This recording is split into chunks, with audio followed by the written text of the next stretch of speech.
I'm talking to Paris Shah, a partner at Glazers, about the Self-Employment Income Support Scheme extension. So Paris, would you like to tell us a bit more about this scheme? Thank you. Yes. The Self-Employment Income Support Scheme, known as SEISS, was announced by the Chancellor in March to run for an initial period of 3 months to the end of May.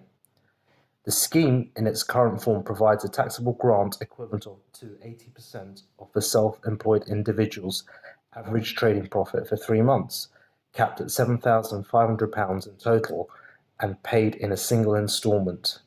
The scheme opened for applications on the 13th of May this year, and applications for the current round of grants will close on the 13th of July this year.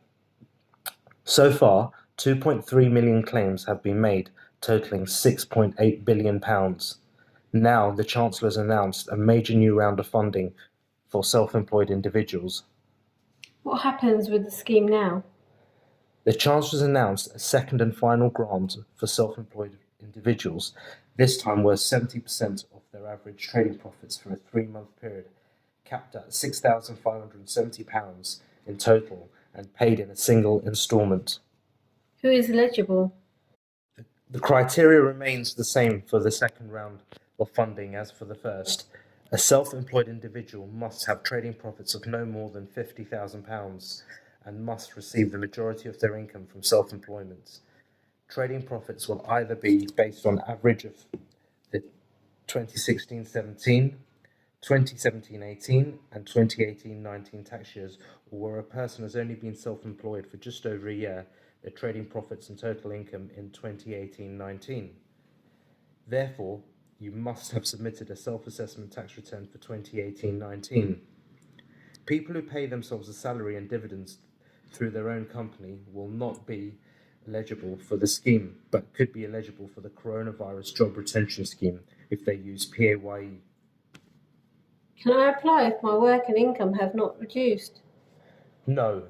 You will be required to confirm that your business has been adversely affected by the coronavirus when you apply. Do I need to have applied for the first round of funding to claim for the second? There is no requirement to have made a claim for the first round of funding in order to be eligible for the second. Am I restricted in what I can do if I can claim a grant under the SEISS? Unlike the Coronavirus Job Retention Scheme for employees, individuals in receipt of SEISS grants can continue to work, begin a new trade, or take on other employment. How can I claim for this new round of funding? As with the first round of funding, applications will be made via an online portal set to open in August. Further information is expected to be announced on the 12th of June. Will there be further rounds of SEISS funding? Unless lockdown measures have to be reinstated, this seems unlikely. The Chancellor has described this as the second and final round of funding under the scheme.